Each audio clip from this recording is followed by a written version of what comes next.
تقوی کی دوسری نشانی، متقی کی دوسری نشانی اور اللہ کا دوست بننے کا دوسرا بہترین نسخہ یہ ہے اطاعت رسول اللہ، رسول اللہ صلی اللہ علیہ وسلم کی اطاعت۔ کیسے؟ اللہ پاک نے قرآن کریم میں فرمایا ہے اطاعت کیسے ہوگی؟ فرمایا وما آتاکم الرسول فخذوہ وما نہاکم عنہ فانتہوا۔ فرمایا رسول اللہ صلی اللہ علیہ وسلم جو تمہیں دیں اس کو لے لو اور جس سے روکیں اسے رک جاؤ۔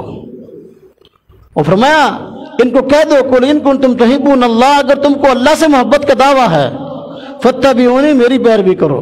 حضور نبی پاک صلی اللہ علیہ وسلم کی پیروی کا حکم دیا گیا، یہ اطاعت رسول اللہ ہے۔ اطاعت رسول اللہ اس کو ہم اپنے عرف عام میں کہہ دیتے ہیں حضور نبی پاک صلی اللہ علیہ وسلم کے طریقوں پر عمل، آپ کی سنتوں پر عمل۔ کامیابی حضور نبی پاک صلی اللہ علیہ وسلم کے طریقے اور سنت پر عمل کرنے میں ہے۔ اس لیے حضور نبی پاک صلی اللہ علیہ وسلم فرمایا اپنی امت کو بطور وصیت کے، صحابہ کرام نے مختلف احادیث ہیں، مفہوم عرض کرتا ہوں، مختلف احادیث ہیں۔ حضرت ارباز بن ساریہ رضی اللہ تعالیٰ عنہ سے بھی روایت ہے اور بھی روایات ہیں کہ حضور نبی پاک صلی اللہ علیہ وسلم نے بطور وصیت کچھ باتیں ارشاد فرمائی کہ میرے بعد اختلافات ہو جائیں گے، ایسے موقع پر جب اختلافات ہو جائیں پریشانیاں ہوں گی۔ فرمایا علیکم بسنتی وسنت خلفاء الراشدین المہدیین، جب بعد میں لوگوں میں اختلاف ہو جائے تو میری سنت کو لازم پکڑ لینا، خلفاء راشدین کے سنت اور طریقے کو لازم پکڑ لینا۔ وَإِيَّاكُمْ مُحْدَثَاتُ الْأُمُورِ، اور دین میں نئی نئی باتیں ایجاد کرنے سے بچنا، اس لیے کہ دین کے اندر نئی بات ایجاد کرنا یہ بدعت ہے۔ فرمایا کل محدثۃ بدعہ کل بدعۃ ضلالہ، ہر بدعت گمراہی ہے، اور فرمایا کل ضلالۃ فی النار، ہر گمراہی کا انجام دوزخ ہے۔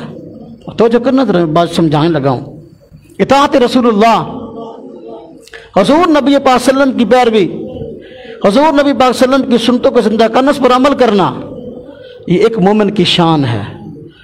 اور اس پہ روایات مختلف ہیں، بطور فضائل کا ذکر کی گئی، جس طرح کی معروف روایت ہے، فضائل میں ضعیف روایت بھی چلتی ہے۔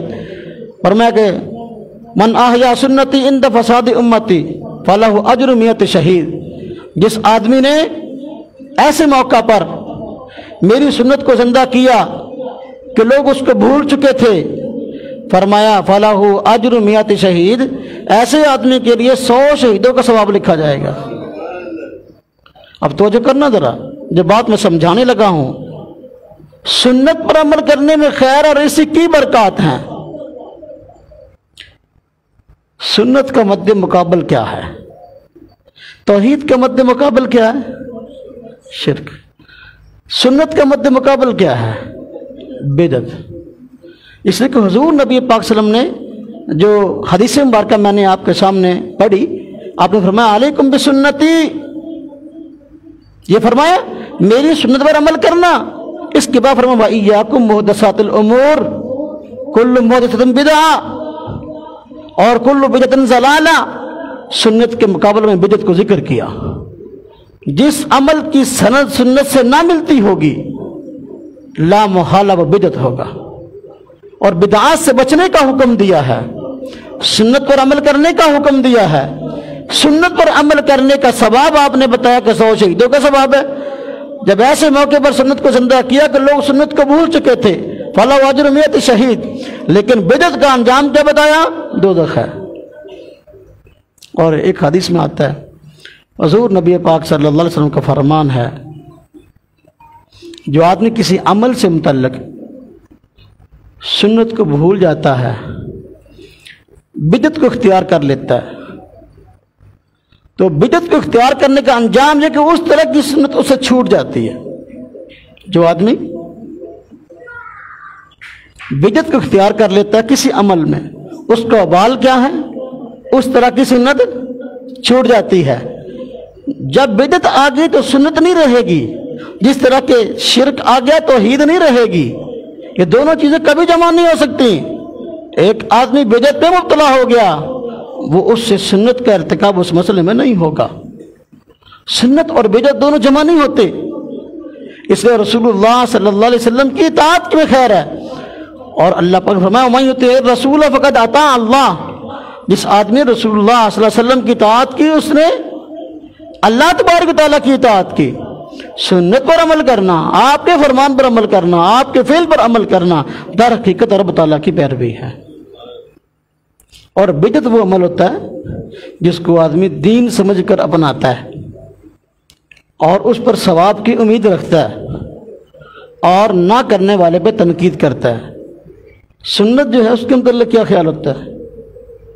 سنت پر عمل کرنے والا سمجھتا ہے کہ یہ سنت پر عمل کرنا دین ہے اور اس پر عمل کا ثواب ہے، اور جو سنت کو چھوڑ دیتا ہے فمن راغب عن سنتی فلیس منی، جس نے میری سنت سے اعراض کیا مجھ سے نہیں ہے۔ آپ دیکھو تو دوسری طرف جو آدمی بدعت کو اختیار کرتا ہے تو اس کو کرنے پر ثواب کی امید رکھتا ہے اور دین سمجھ کر کرتا ہے، نہ کرنے والے پہ تنقید کرتا ہے۔ حالانکہ سنت پر عمل کرنے والے آدمی کو تو اچھا کہنا چاہیے اور یہ قابل اپنا حوصلہ افزا بات ہے، لیکن بدعت کا ارتکاب کرنے والا دوسروں کو غلط سمجھتا ہے۔ یہی وجہ ہے کہ بدعتی آدمی اگر بدعات میں بڑھ جائے، میری بات یاد رکھنا، میں کسی پہ تنقید کی بات نہیں کرتا، یہ میرے منصب کا تقاضا نہیں ہے، مسئلہ سمجھانے کی بات کرتا ہوں کہ بدعت میں آدمی اگر پڑ جائے تو پھر جلدی توبہ کی توفیق بھی نہیں ہوتی۔ اب دیکھو ایک طرف بدعت ہے، ایک کام وہ جو شریعت میں نہیں تھا اس کو شریعت سمجھ کے کرنا شروع کر دیا، اس سے توبہ کی توفیق نہیں ہوتی۔ وجہ اس کی یہ ہے اس کو وہ سوا سمجھ کر کر رہا ہے، اس کو دین سمجھ کر کر رہا ہے، توبہ کس بات کی؟ ایک طرف شرابی آدمی ہے، زانی آدمی ہے، جواری آدمی ہے، بدکار آدمی ہے اور طرح طرح کے گناہ میں مبتلا ہے، اگر وہ اس کو کرتا ہے اس کو گناہ سمجھتا ہے تو اس کو اس سے توبہ کی توفیق بھی ہو جائے گی، اس لیے وہ سمجھتا ہے شراب پینا گناہ ہے، زنا کرنا گناہ ہے، ڈاکہ زنی گناہ ہے، سود خوری گناہ ہے، کبھی توبہ کی توفیق بھی ہو جائے گی۔ لیکن جو آدمی بدعت کا مرتکب ہے، بدعت کو اختیار کیے ہوئے ہے، تو وہ تو اس کو سوا سمجھ کر رہا ہے، توبہ کی توفیق ہوگی نہیں۔ بدعت دین میں اضافے کا نام ہے، حضور نبی پاک صلی اللہ علیہ وسلم سے آگے بڑھنے کا نام ہے۔ یعنی بدعت یہ سمجھتا ہے کہ دین کا جو معاملہ میری سمجھ میں آیا ہے یہ پہلوں کی سمجھ میں بھی نہیں تھا۔ اس کی بہت مثالیں ہمارے معاشرے میں موجود ہیں۔ میرے بھائیو، مثال کے طور پر میں اشارہ کرتا ہوں ایک بات کی طرف، حضور نبی پاک صلی اللہ علیہ وسلم کا فرمان ہے کہ میت کو دفن کرو، میت کو دفن کر کے جایا کرو۔ آپ نے فرمایا کہ جو آدمی جنازہ پڑھ کے واپس جاتا اس کے لیے 1 قرات اجر ہے، جو آدمی میت کو دفنا کے گھر کے واپس آتا ہے، یعنی جنازہ بھی پڑھا تدفین کر کے واپس آیا، فرمایا اس کے لیے 2 قرات اجر ہے۔ صحابہ کرام نے پوچھا یا رسول اللہ قرات کیا ہے؟ فرمایا احد پہاڑ کے برابر ثواب۔ جو آدمی جنازہ پڑھ کے واپس آ گیا، تدفین میں شریک نہ ہوا، وہاں جو مسنون عمل اس میں شریک نہ ہوا، اس کے لیے گویا آدھا اجر ہے، اور جو دفن کر کے آیا اس کے لیے 2 اجر ہے۔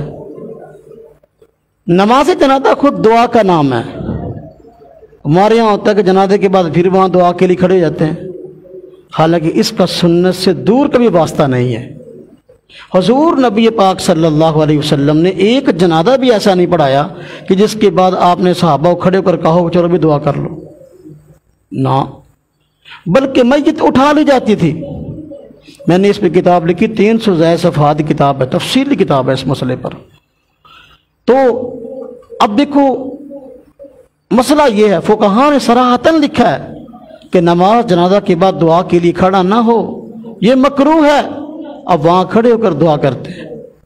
دعا کرنا کیا ہے کہ جلدی جلدی فارغ ہونا بھی، اب بھی یہاں سے نکل جائیں قبرستان سے، تدفین کے لیے نہ جانا پڑے۔ سنت کیا ہے؟ سنت ایک تدفین میں شریک ہو، اور جب میت کو دفنا چکو تو حدیث میں آتا ہے کہ میت کے ایک جانب مثلا سر کی جانب جو سورہ بقرہ کا پہلا رکوع پڑھو، پاؤں کی جانب دوسرا رکوع پڑھو، ہاں جی۔ اب پھر میت کے حق میں استغفار کرو، یہ سنت ہے، حضور نبی پاک صلی اللہ علیہ وسلم کا حکم ہے۔ اور فرمایا تدفین کے بعد بھی میت کے قبر پر اتنی دیر کھڑے ہو، اتنی دیر پر ٹھہرے رہو جتنی دیر تک ایک اونٹ سبا ہوتا ہے، اس سے میت مانوس ہوتی ہے۔ یہ نبی پاک صلی اللہ علیہ وسلم کا حکم ہے، کسی مولوی کی بات نہیں ہے۔ اب یہ جو آدمی جنازہ پڑھ کے جنازہ گاہ سے واپس چلا گیا وہ ان ساری چیزوں کیا ہو گیا؟ محروم۔ جنازے کے بعد دعا بدعت ہے، نہ حضور نبی پاک صلی اللہ علیہ وسلم نے کی، نہ صحابہ کرام نے کی، نہ بزرگان دین نے کی، نہ اسلاف نے کی، یہ اب شروع ہوئی ہے۔ اس کا وبال یہ بدعت کو اختیار کرنے کا کہ سارے کے سارے سنت اعمال ہم سے نکل گئے۔ سنت تو یہ تھا کہ میت کو دفن کرنے کے بعد ہم وہاں جو ہے سورہ بقرہ کا رکوع پڑھیں اور سنیں، اس کے بعد جو ہے دعا ہو، استغفار ہو، اس کے بعد واپس آئیں۔ بدعت کو اختیار کرنے کا وبال یہ کہ سنت چھوٹ گئی۔ اگر آپ دیکھتے جائیں گے زندگی کے ہر معاملے کے اندر یہی مسئلہ ہے، اگر بدعت کو اختیار کریں گے وبال یہ ہے کہ سنت انسان کی زندگی سے نکل جاتی ہے۔ تو خیر میں عرض کر رہا تھا کہ تقوی کی دوسری نشانی اور علامت یہ ہے، اور اللہ رب العزت کا دوست بننے کا دوسرا مجرب نسخہ یہ ہے کہ حضور نبی پاک صلی اللہ علیہ وسلم کی اطاعت کی جائے اور آپ کی فرما برداری کی جائے۔ جس کام کو آپ نے کیا اس کو کر لیں، جس کام سے آپ نے منع کیا رک جائیں۔ بس اوقات ایسے ہوتا ہے کہ حضور نبی پاک صلی اللہ علیہ وسلم نے ایک کام ہے اس کو عملاً چھوڑا ہے، نہیں کیا۔ جس کو آپ نے کیا ہے اس کو کرنا سنت ہے، جس کو حضور نبی پاک صلی اللہ علیہ وسلم نے چھوڑا ہے اس کو چھوڑنا سنت ہے، نہ کرنا سنت ہے۔ ایک سنت فعلی ہوتی ہے، ایک سنت ترکی ہوتی ہے۔ سنت فعلی یہ کہ کام کو کرنے کا حکم ہے کرو، ترکی یہ ترک کا منع چھوڑنا۔ حضور نبی پاک صلی اللہ علیہ وسلم جس کام کو نہیں کیا اس کو نہ کرنا سنت ہے۔ بس اوقات بدعت کا ارتکاب کرنے والے کیا دیتے ہیں کہ جی منع دکھاؤ، ہمیں منع دکھاؤ۔ جب حضور صلی اللہ علیہ وسلم نے یہ نہیں کیا، حالانکہ آپ ہم سے زیادہ نیک اور نیکی کے زیادہ حریص تھے، آپ نے نہیں کیا تو پھر ہم یہ کام کیوں کر رہے ہیں؟ باہر کے حضور نبی پاک صلی اللہ علیہ وسلم کی اطاعت